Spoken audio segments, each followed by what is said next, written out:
Ključni faktor u borbi protiv siromaštva je solidarnost svih aktera društva, što podrazumeva saradnju državnih institucija i društveno odgovornih kompanija. Nevena Veselinović, savjetnik za odnose sa javnošću Imleka, za Eko News govori na koji način se kompanija Imlek pridružuje borbi protiv gladi podelom besplatne užine osnovcima. Imlek će u narednih godinu dana obezbediti besplatnu mlečnu užinu za 30 osnovnih škola na teritoriji Beograda, Novog Sada i Niša, ali i za 12 škola za decu sa specijalnim potrebama. Ovaj projekat je pokrenut u saradnji sa Ministarstvom poljoprivrede, deo je nacionalnog plana i podrazumeva preko 1.900.000 dinara odvojenih za ovu akciju, što podrazumeva 80.000 različitih mlečnih proizvoda na mesečnom nivou za celu školsku godinu. Ovakav vid akcije jeste primer društveno odgovornog poslovanja koji, pored tržišne orijentisanosti, podrazumeva brigu za društvo i životnu sredinu, što je poslednjih godina sve važniji element poslovanja kompanije. Naš osnovni motiv i cilj je bio da utičemo na zdrave navike u ishrani naših najmlađih potrošača. Imlek je već u više navrata dokazao svoju socijalnu orijentisanost kako kroz razne humanitarne aktivnosti, tako i kroz ovaj projekat kojim želimo da damo pozitivan primjer.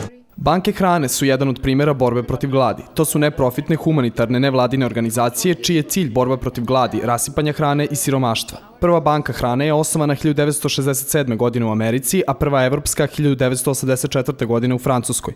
Tek 2006. godine u Srbiji počinje sa radom jedina organizacija ovog tipa. Osnovna delatnost banke hrane se sastoji u prikupljanju osnovnih životnih namirnica, hrane, bazične od kompanija, njihovo sortiranje, skladištenje, sortiranje i distribucija socijalno ugroženim grupama. To se radi preko organizacija civilnog sektora, znači udruženja raznih i organizacija koje se takođe bave socijalno ugroženim grupama i koje imaju podatke o njihovom statusu, uzrastu, zdravstvenom stanju, ali isto tako i preko državnih institucija, odnosno centara za socijalni rad kao delova države koji takođe brinu o socijalno ugroženima. Banka hrane kao jedno od rešenja za problem gladi za sada postoji samo u Beogradu. Predstavnik Evropske federacije banaka hrane, Remo Vajon, smatra da bi idealno rešenje problema bilo otvaranje ovakvih banaka u svim većim gradovima Srbije. Nama se čini da ovdje ima dosta siromaštva i da je neophodno boriti se protiv bacanja hrane, da tu hranu treba podeliti siromašnima. To je filozofija banaka hrane. Ono što želimo s bankom hrane u Beogradu jeste da razvijemo kontakt sa proizvođačima hrane, supermarketima i da probamo da nađemo još hrane koju bi distribuirali humanitarnim organizacijama.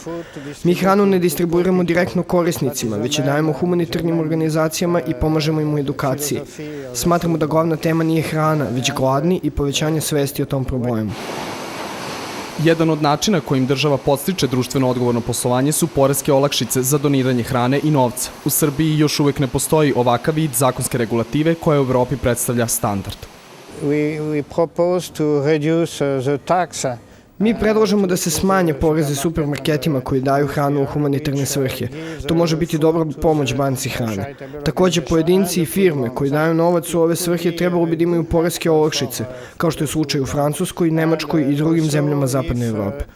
Za rešenje problema siromaštva potrebno je da država poveća budžet za socijalna davanja, ali i da kompanije svoje delovanje stave u funkciju opšteg društvenog dobra. Ipak, za dugoročne efekte, neophodno je da ekonomija ozdravi, jer bi se na taj način rešio problem nezaposlenosti koji je jedan od glavnih uzroka siromaštva u Srbiji.